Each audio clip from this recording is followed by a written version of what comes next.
Tu leveras la dîme de tout ce que produira ta semence et ce que rapportera ton champ chaque année. Et tu mangeras devant l'Éternel ton Dieu, dans le lieu qu'il choisira pour y faire résider son nom. La dîme de ton bleu, de ton mou, de ton huile et le prémice de ton gros et de ton mini bétail, afin que tu apprennes à craindre toujours l'Éternel ton Dieu. Ton Dieu. Peut-être, lorsque l'Éternel ton Dieu t'aura béni, le chemin sera-t-il trop long pour que tu puisses transporter la dîme à cause de ton éloignement du lieu qu'aura choisi l'Éternel ton Dieu pour y faire résider son nom. Alors tu échangeras ta dîme contre l'argent et tu serreras cet argent dans ta main et tu iras au lieu que l'Éternel ton Dieu aura choisi. Là tu achèteras avec l'argent tout ce que tu désires, le bœuf, des brebis, le vin, de l'huile, des liqueurs fortes, tout ce que te fera plaisir, tu mangeras devant l'Éternel ton Dieu et tu te réjouiras, toi et ta famille. Tu ne laisseras point le levis qui sera dans tes portes, car il n'a ni part ni héritage avec toi. Prenons encore, je prends encore Jean 14, donc je crois bien, on va un peu se limiter là-bas. Jean 14, Jean 14, Jean 14, Jean 14, verset 1 à 3. Que votre cœur ne se trouble point. Croyez en Dieu, croyez en moi. Il y a plusieurs demeures dans la maison de mon Père. Si cela n'était pas, je vous l'aurais dit. Je veux vous préparer une place. Et lorsque je m'en serai allé et que je aurai préparé la place, je reviendrai et je vous prendrai avec moi, afin que là où je suis, que vous soyez. Luc, c'est mis en Luc 4. Je reprends cette écriture parce que c'est très important pour moi. Luc 4. Je commence par le verset 16. Il se rendit à Nazareth où il avait été élevé. Selon sa coutume, il entra dans la synagogue le jour du sabbat. Il s'éleva pour faire la lecture. On lui remit les livres du prophète Isaïe. L'ayant déroulé, il trouva l'endroit où il est écrit « L'Esprit du Seigneur est sur moi parce qu'il m'a oint pour annoncer une bonne nouvelle aux pauvres, m'envoyer pour guérir ceux qui ont le cœur brisé, pour proclamer aux captifs la délivrance, aux aveugles le recouvrement de vie, pour renvoyer libres les opprimés, pour publier une année de grâce du Seigneur. » Ensuite, il roula les livres, il remit aux serviteurs, il s'assit. Tous ceux qui se trouvaient dans la synagogue avaient les regards fixés sur lui.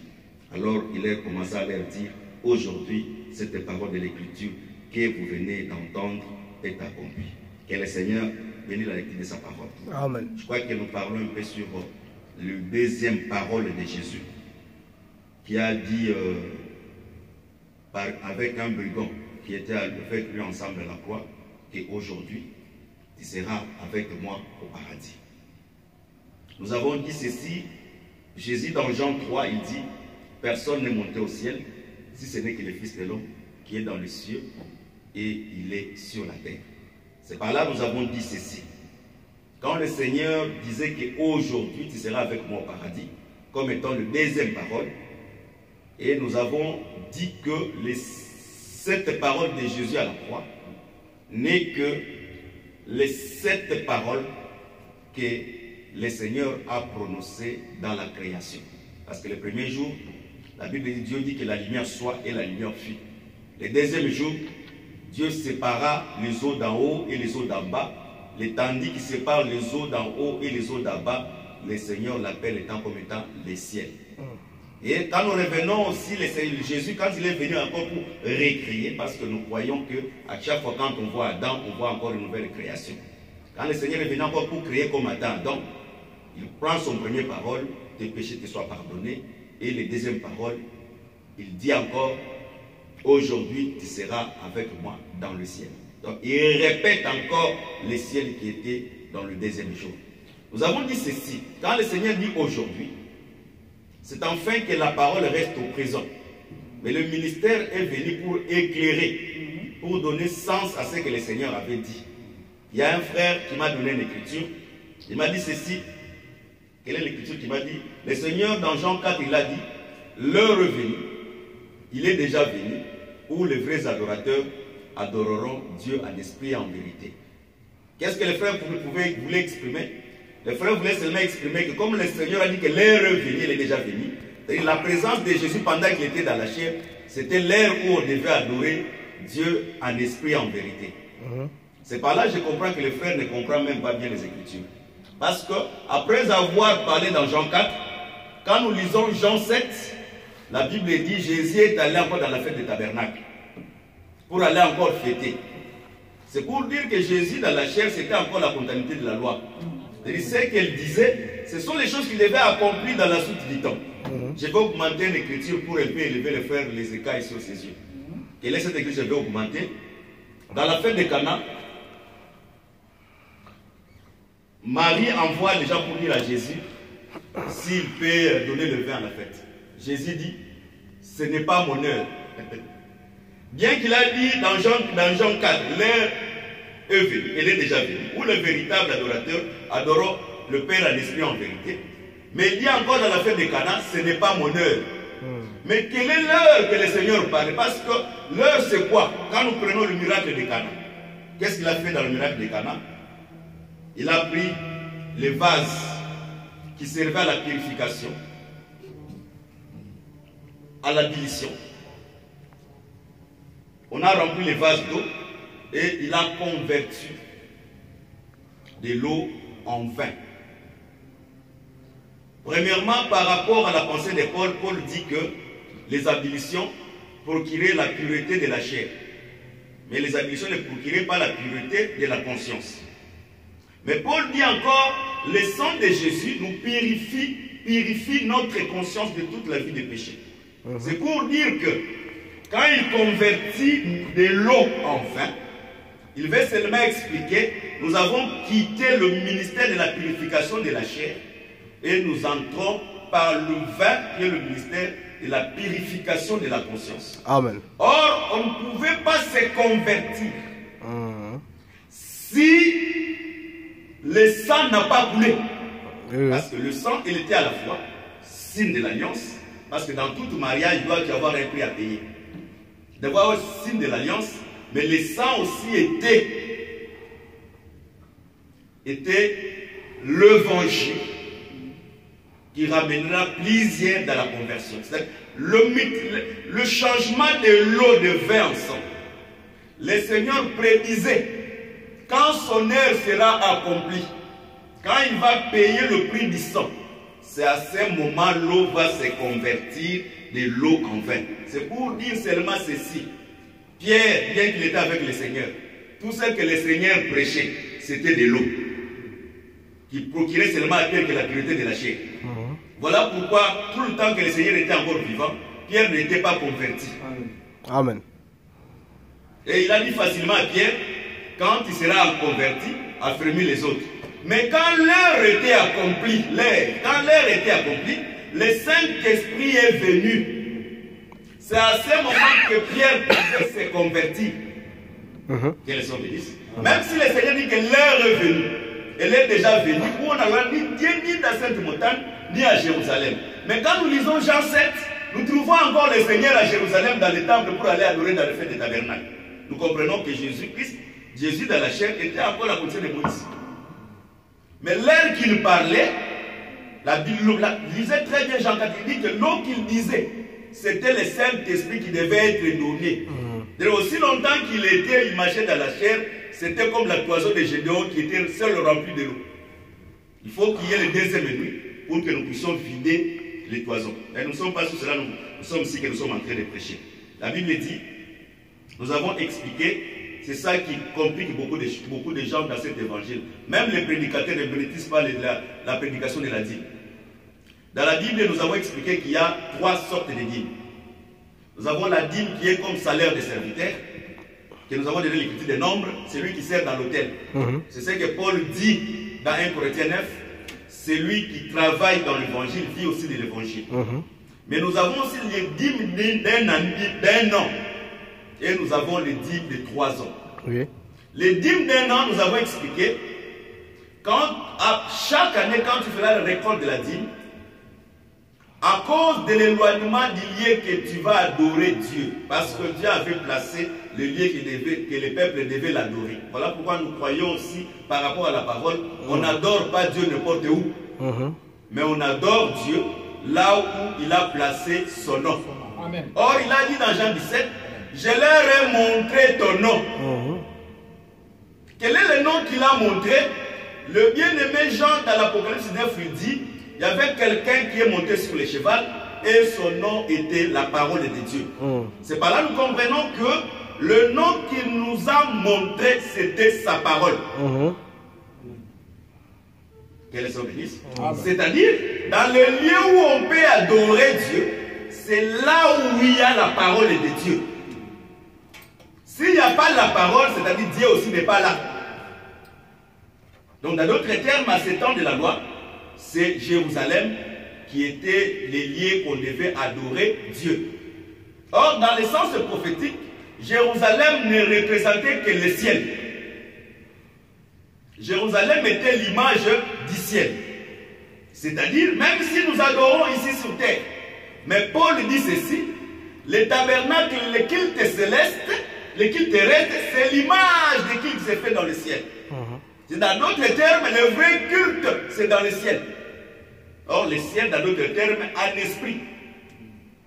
Quel est son bénéfice? C'est-à-dire, dans d'autres termes aussi, même si nous adorons ici sur terre, voilà pourquoi l'imperfection était toujours le partage de celui qui adore sur la terre.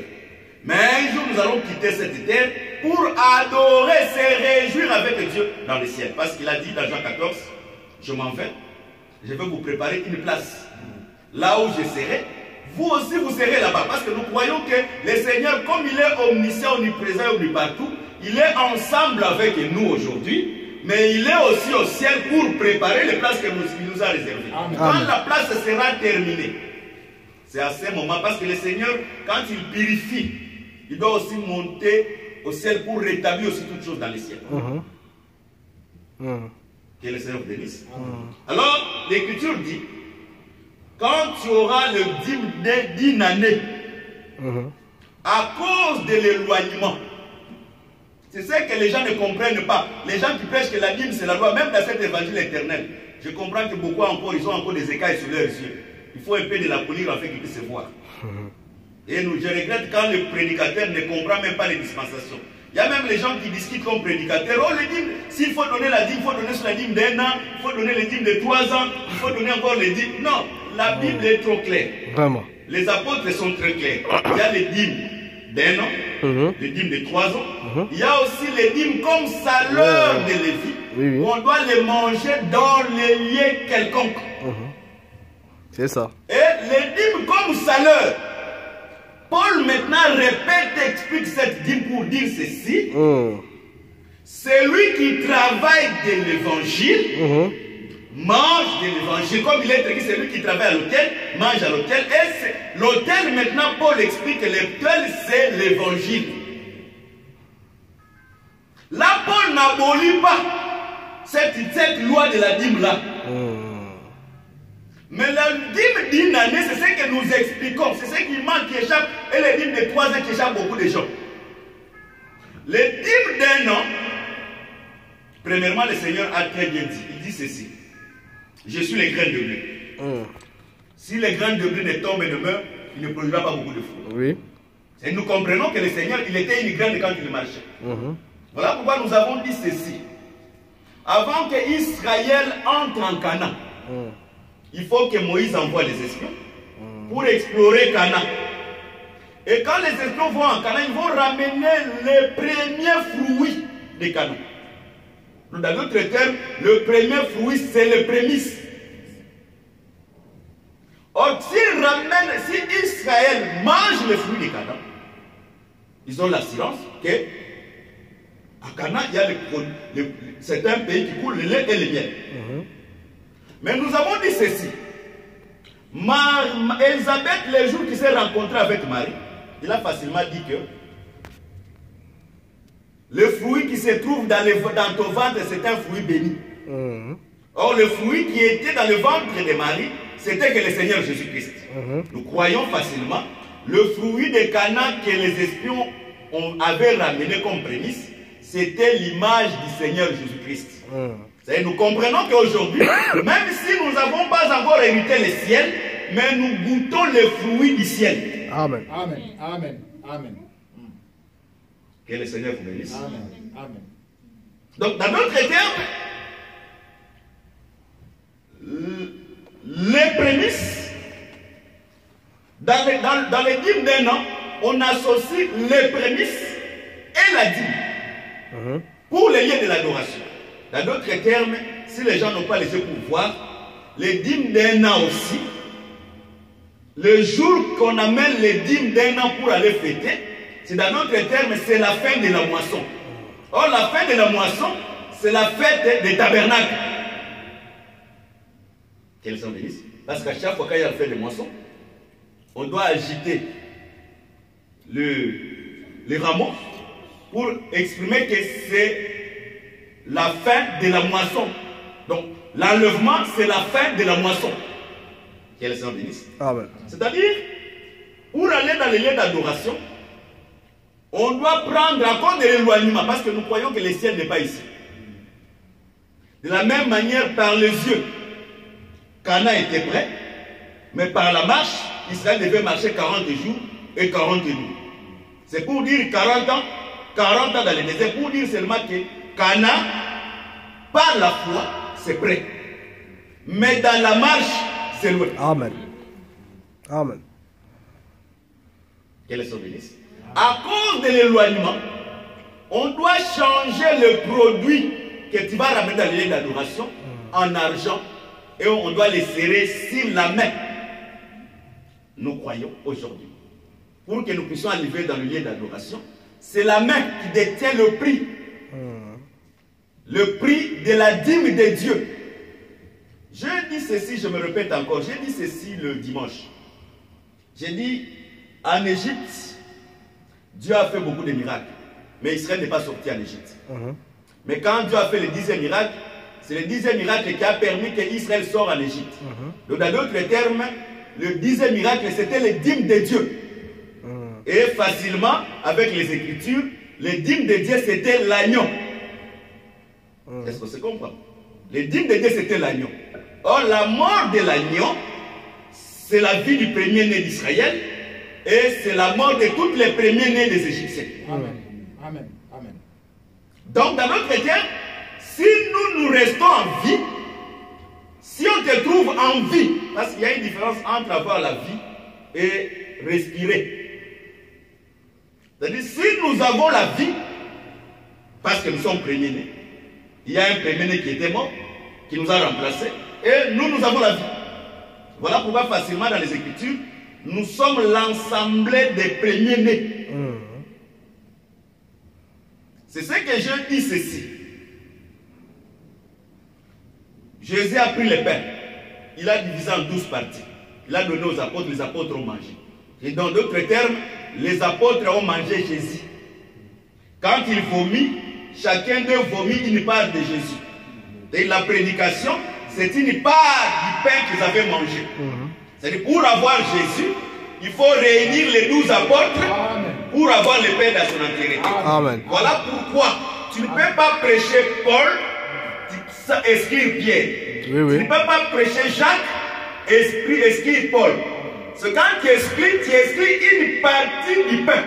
Voilà pourquoi Jésus dit, moi je suis en communion avec eux. C'est pour que tu sois en communion avec Jésus, il faut que l'enseignement des apôtres se trouve en toi. Parce que nous devons en communion avec les apôtres par l'enseignement. Amen. Amen. Amen. Quel est son bénéfice?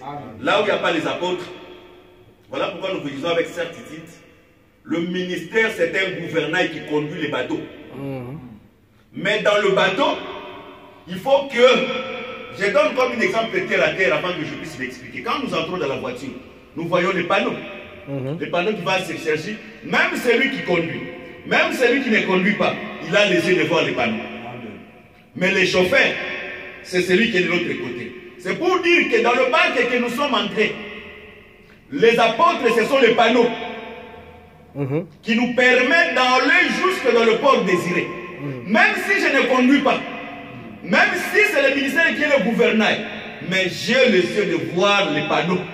Si tu veux aller à la rencontre des panneaux, je te dirais que les panneaux que tu veux aller là-bas, c'était une mauvaise route. Qu'elles sont bénisses. Voilà pourquoi je te dirais facilement. Si tu entres par A4, si tu entres par Jacques, sache-le que ce que tu es en train de prêcher, la foi sans œuvre n'aura pas la vie. Qu'elles sont bénisses. C'est-à-dire, mais bien que nous sommes dans le bateau, bien que le ministère est le gouvernail, mais nous aussi, nous avons les yeux de voir le panneau, comment nous devons marcher jusqu'à la porte. Parce qu'il y a le panneau qui nous permet d'aller jusqu'au port désiré. Qu'elles sont bénisses. C'est-à-dire, à cause de l'éloignement, la main porte aujourd'hui le prix de la dîme de Dieu. C'est-à-dire, si nous voyons le ministère comme étant la main, nous devons voir les dîmes de Dieu dans sa main. Et les dîmes de Dieu qui se trouvent dans la main du ministère a pour rôle de quoi? D'acheter quoi? Le bœuf, le brebis, les liqueurs fortes et les vins.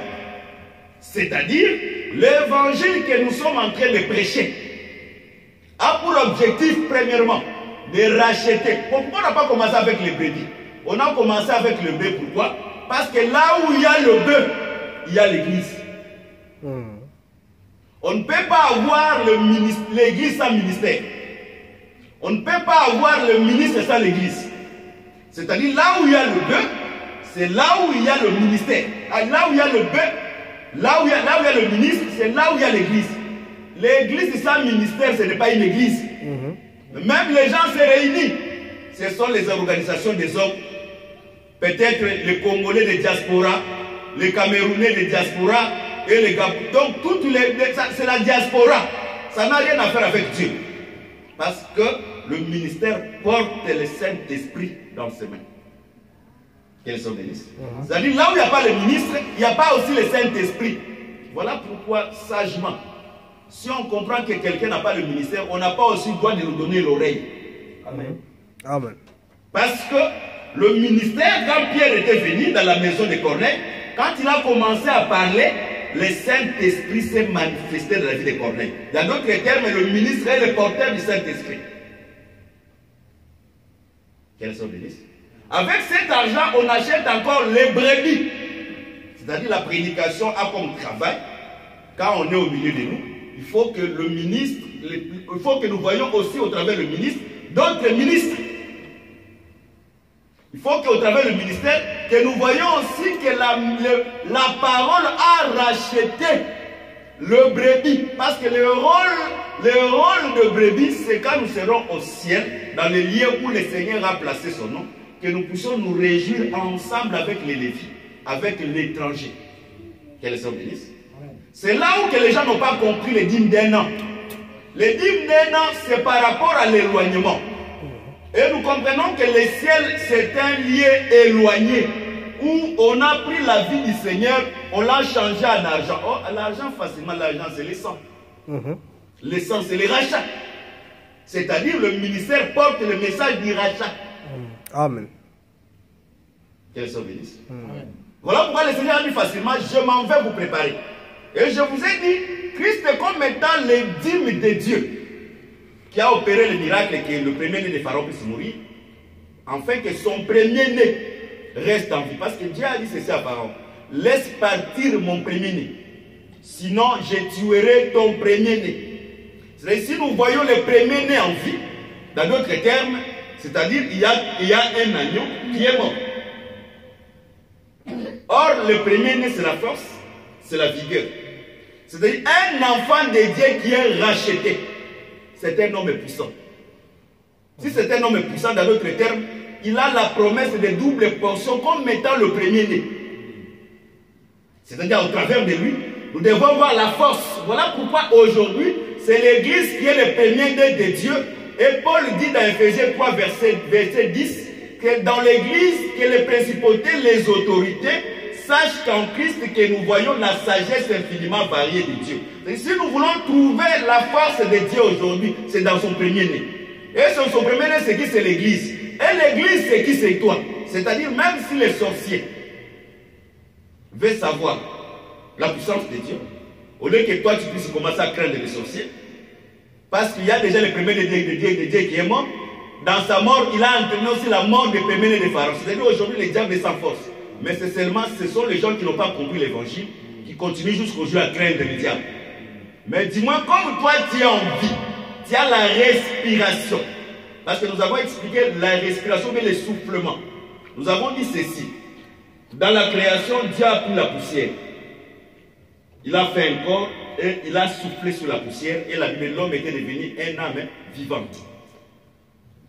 Et de la même manière, le Seigneur, quand il a pris les disciples, les 12 représentaient la poussière qui devait former le corps d'un homme. Et quand il a rassemblé les 12 comme étant la poussière, il a soufflé sur eux. Amen.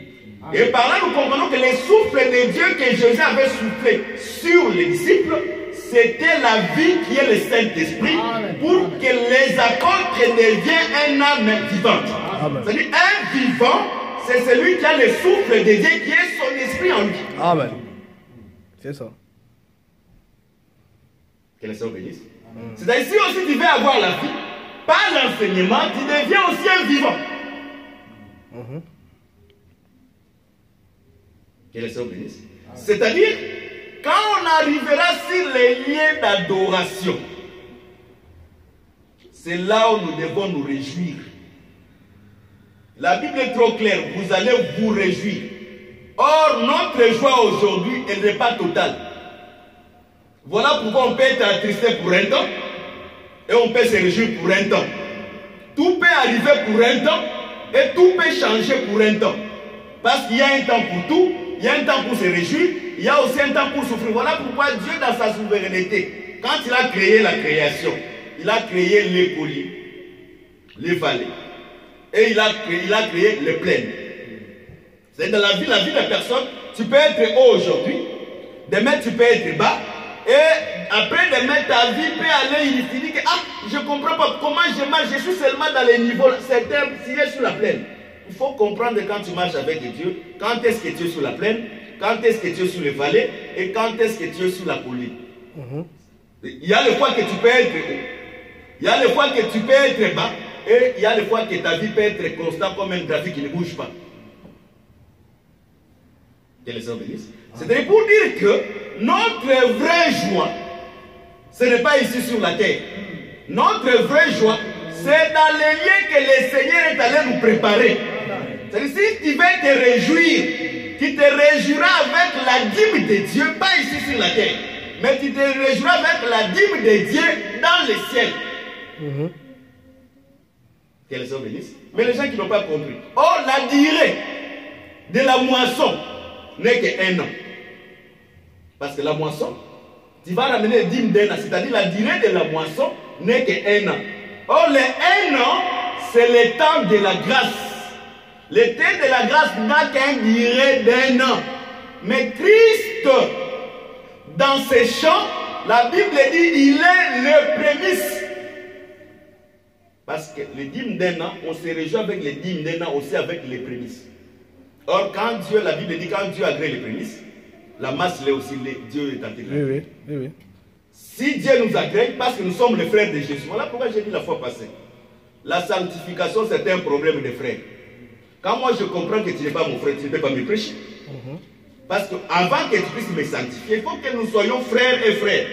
Parce que la sanctification, c'est un problème. Voilà pourquoi la Bible dit, c'est lui qui sanctifie, et ceux qui sont sanctifiés sont ici d'un seul. Voilà pourquoi je n'ai pas honte de les appeler frères. C'est-à-dire, si le Seigneur nous a appelés les frères, parce que nous sommes sortis d'une seule personne. Amen. Qu'ils sont bénissent. Voilà pourquoi il est aussi important, quand tu veux nous prêcher, que nous puissions savoir sur ta généalogie. Ce n'est pas mauvais. D'où es-tu es sorti? Tu n'es pas quand même Melchizedek. Tu es venu avec des révélations. D'où es-tu sorti? Parce que les révélations, beaucoup en ont. Il y a même des gens éloquents comme Tertille, où on a amené celui qui pouvait flatter le roi avec les paroles. Un homme qui sait bien parler. Mais ce n'est pas ça la révélation. Qu'elle soit bénisse. Qu'elle soit bénisse. C'est pas là que je comprends facilement. Quand on parle de la dîme d'un an, c'est par rapport à la moisson. La durée de la moisson n'a qu'un an. Il ne faut pas prendre ça charnel. Parce qu'il y a des gens qui prennent charnel, quand ils prêchent mal la dîme, ils disent ceci. Il faut aussi nous donner les dîmes d'un an. Ça, c'est mal comprendre la parole. Vraiment. Il y a les dîmes d'un an, il y a les dîmes de 3 ans, mais il y a aussi les dîmes qu'on doit manger comme salaire. La Bible l'a bien signifié. Salaire de Lévi qui est en train de faire les services. Il y a les dîmes comme salaire. Les dîmes d'un an, les dîmes de 3 ans, ce n'est pas un salaire.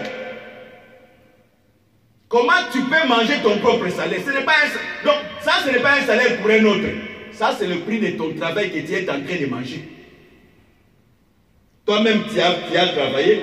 Donc, c'est-à-dire, quand on paye, les salaires, c'est quoi? Tu travailles pour les autres et on te paye ton salaire. Amen. Que les sœurs bénissent. C'est par là que nous comprenons. L'Israélite, parce que quand on parle d'Israël, Dieu ne voit pas premièrement les hommes. Quand on parle d'Israël, Dieu voit premièrement le vrai Israélite qui est le Seigneur Jésus-Christ, qui a lui-même fait la semaille. Il a semé sa propre vie. Et il a aussi récolté pour le ramener dans les lieux quelconque par la main. C'est dans d'autres termes, le ministère détient les salaires de la dîme de Dieu.